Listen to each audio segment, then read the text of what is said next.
తెలంగాణ ముఖ్యమంత్రి రేవంత్ రెడ్డితో సినీ ప్రముఖుల భేటీ ముగిసింది. ఈ సందర్భంగా బెనిఫిట్ షోలపై సినీ పెద్దలతో సీఎం తన నిర్ణయాన్ని మరోసారి స్పష్టంగా చెప్పారు. ఇకపై బెనిఫిట్ షోలకి అనుమతి ఇవ్వబోమని తెలిపారు. అసెంబ్లీలో చెప్పిన మాటకి తాము కట్టుబడి ఉన్నామన్నారు. తెలంగాణ అభివృద్ధిలో సినీ పరిశ్రమ సామాజిక బాధ్యతతో ఉండాలని ఆయన సూచించినట్లుగా తెలుస్తోంది. ప్రస్తుతం ఇదే అంశానికి సంబంధించి మనకి పూర్తి సమాచారం అందించడానికి మా ప్రతినిధి చందు సిద్ధంగా ఉన్నారు. చందు, సినీ ప్రముఖులతో ముఖ్యమంత్రి రేవంత్ రెడ్డి సమావేశం అయితే మధ్యాహ్న రేవంత్ రెడ్డి బెల్లంపేట విమానాశ్రయానికి బయలుదేరగలుగుతున్నారు. ముఖ్యంగా చూసినట్టయితే ఈ భేటీలో మాత్రం కీలక అంశాల్లో ఒకటైన బేసిక్ షోలకు సంబంధించిన అంశంపై మాత్రం ప్రభుత్వం వెనక్కి తగ్గేది లేదంటూ కూడా ఆ చర్చ తెలుస్తోంది. ఎందుకంటే అసెంబ్లీలో తాను చేసిన ప్రకటనకే కట్టుబడి ఉన్నానని కూడా ముఖ్యమంత్రి సినీ పక్షం పెద్దలకు తేల్చి చెప్పారు. ఎందుకంటే ఇప్పటికిప్పుడు తాను ఎలాంటి నిర్ణయాన్ని అయితే తీసుకొని భవిష్యత్తులో ఆలోచిద్దామన్న అంశాన్ని కూడా వాళ్ళకి తీసుకోవడం తెలుస్తోంది.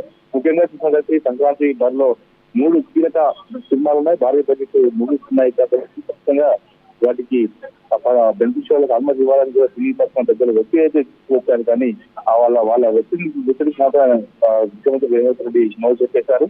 ప్రధానంగా 3 సినిమాలు గేట్ చేంజ్ గారు రామ్ చరణ్ సినిమా వస్తుంది, వెంకటేష్ సంక్రాంతికి వస్తున్నాం, అదేవిధంగా బాలకృష్ణ డాకు మహారాజ్, ఈ 3 సినిమాలు భారీ బడ్జెట్ సినిమాలే కాబట్టి ఖచ్చితంగా బెనిఫిట్ షోలకు అవకాశం ఇస్తే ఆ 2 రోజుల్లోనే పెట్టుబడి వచ్చేటువంటి అవకాశం కూడా సినిమా ఉంటుంది. ఈ నేపథ్యంలో ఇప్పుడు తాజాగా జరిగిన ఘటనలో చూస్తే ఆ బెనిఫిట్ షోల పర్మిషన్ చెప్పారు. మరోవైపు చూసినట్లయితే ఇండస్ట్రీలో వాళ్ళు కూర్చొని అయితే ఇండస్ట్రీ పెద్దలైతే ముఖ్యమంత్రికి సూచించారు. ముఖ్యంగా ఇండస్ట్రీని అందరు సీఎంలు బాగానే చూసుకుంటున్నారు అంటూ కూడా రాజకీయ డైరెక్టర్ సీనియర్ డైరెక్టర్ రాఘవేంద్రరావు చెప్పండి తెలుస్తుంది. ప్రభుత్వం బాగానే చూసుకుంటుందని చెప్పారు. అదేవిధంగా దిల్రాజును ఎంపీసీ చైర్మన్ గా నియమించడానికి ఆలోచిస్తున్నామని కూడా చెప్పారు. అదేవిధంగా తెలంగాణలో అద్భుతమైన టూరిజం స్పాట్లు ఉన్నాయి. గతంలో చంద్రబాబు హైదరాబాద్ లో ఫిలిం ఫెస్టివల్ ను ఏర్పాటు చేశారు. ఇప్పుడు కూడా ఇంటర్నేషనల్ ఫిలిం ఫెస్టివల్ హైదరాబాద్ లో నిర్వహించాలని కోరుతున్నామంటూ కూడా రాఘవేంద్రరావు కొన్ని ప్రతిపాదనలు తీసుకొచ్చారు. మరోవైపు నాగార్జున యూనివర్సల్ లెవెల్లో స్టూడియో సెటప్లు ఉండాలి. ప్రభుత్వం క్యాపిటల్ ఇన్సెంటివ్ ఇస్తేనే సినీ పరిశ్రమ గ్లోబల్ స్థాయికి హైదరాబాద్ వరల్డ్ సినిమా క్యాపిటల్ కావాలనేది మా అందరి కోరిక అంటూ కూడా నాగార్జున చెప్పినట్టు తెలుస్తుంది. మరోవైపు ఎలక్షన్ రిజల్ట్ లాగే సినిమా రిలీజ్ ఫస్ట్ డే ఉంటుంది. సంజయ్ థియేటర్ ఘటన మమ్మల్ని బాధించింది. సినిమా రిలీజ్ లో కాంపిటీషన్ వల్లే ప్రమోషన్ కీలకంగా మారింది. ప్రపంచవ్యాప్తంగా సినిమా రిలీజులు ఉండడం వల్ల ప్రమోషన్ ను విస్తృతంగా చేస్తున్నామంటూ మురళీమోహన్ చెప్పారు.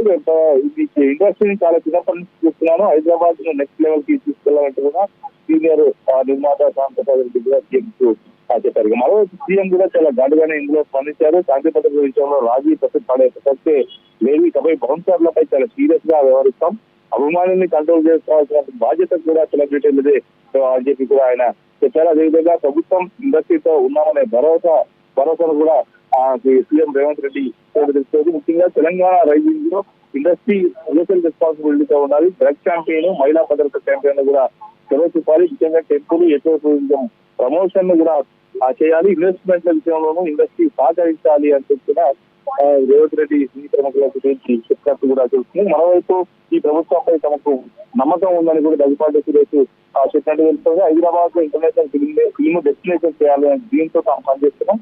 ప్రభుత్వ సహాయంతోనే ఆ రోజుల్లో చెన్నై నుంచి ఇండస్ట్రీ హైదరాబాద్ కి వచ్చింది. నెట్ఫ్లిక్స్, అమెజాన్ సహా అన్ని ఏజెన్సీలకు హైదరాబాద్ కేరాఫ్ గా ఉండాలి అని కూడా సురేష్ బాబు చెప్పినట్టు తెలుస్తుంది. మరోవైపు మధుసూదనారెడ్డి అగ్ని వల్లే పరిశ్రమ హైదరాబాద్ కు వచ్చింది. ప్రభుత్వం టాలీవుడ్ పూర్తి భరోసాగా మద్దతుగా ఉంటుందని కూడా సీఎం గారు చెప్తారు. కాబట్టి తాము కూడా తాము మద్దతుగానే ఉంటామని చెప్పి ఆ చెప్పేది తెలుస్తోంది. ముఖ్యంగా ఈ ఏదైతే ప్రభుత్వం టాలీవుడ్ కి పూర్తి మద్దతు ఉంటుందని కూడా సీఎం కూడా తెలిసి చెప్పారు. సంజయ్ థియేటర్ ఘటనపైన ఆవేదన వ్యక్తం చేశారు. మరోవైపు ఒక మహిళ ప్రాణాలు కోల్పోవడం వల్లనే తమ ప్రభుత్వం ఘటన సీరియస్ గా చూస్తుందని కూడా ఆయన చెప్పినట్టు తెలుస్తోంది. మొత్తంగా చూసినట్టయితే పలు అభిప్రాయాలు అయితే సమావేశంలో వ్యక్తం అయ్యాయి.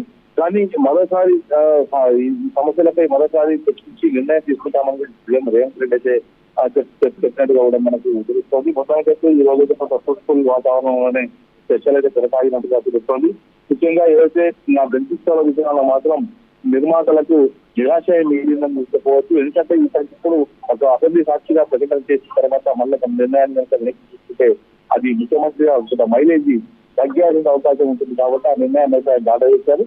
కాబట్టి కొంత ఇండస్ట్రీ ఇది మాత్రం పెద్ద దెబ్బగా చెప్పవచ్చు. ఎందుకంటే బెనిఫిట్ ఉంటే మొదటి 2-3 రోజులు 4 రోజులు 5 రోజుల్లో టికెట్ల ధరలు తెచ్చుకునే అవకాశం ఉంటుంది కాబట్టి దానికి భారీ స్థాయిలో లాభాలు కూడా వచ్చే అవకాశం ఉంటుంది. కానీ అది లేకపోవడం మాత్రం పెద్ద సినిమాలకు కొంత ఇబ్బందికర వాతావరణమే కష్టమైతే కల్పిస్తుంది. మరి ఇంకా సంక్రాంతి అంటే జనవరి 10 నుంచి సినిమా రిలీజ్ ఉంటాయి కాబట్టి ఆలోగా మరోసారి సినీ పరిశ్రమ పెద్దలు మళ్ళీ ముఖ్యమంత్రితో సూచనలు చర్చించే అవకాశం అయితే కనిపిస్తుంది. అప్పుడు ఆ సమయంలో మళ్ళీ సానుకూల నిర్ణయం వస్తుందనే ఆశాభావాన్ని అయితే సినీ పరిశ్రమ పెద్దలైతే వ్యక్తం చేస్తున్నారు. మొత్తంగా చూసినట్టయితే దాదాపు 2 గంటల పాటు ఈ సమావేశం అయితే కొనసాగేది.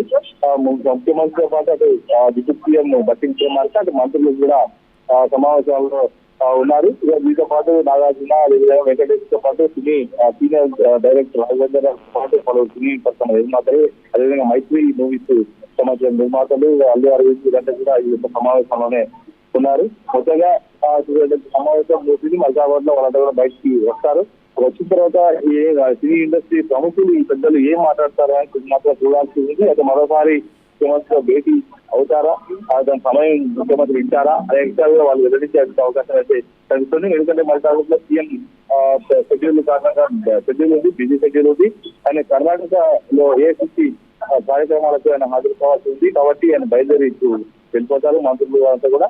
కాబట్టి ఈ రోజు అయితే కొంత సానుకూల వాతావరణంలో చర్చలు జరిగినప్పటికీ నిర్మాణాలు అనుకున్న విధంగా అయితే కనిపించేలాగైతే పర్మిషన్ అయితే లభించలేదు.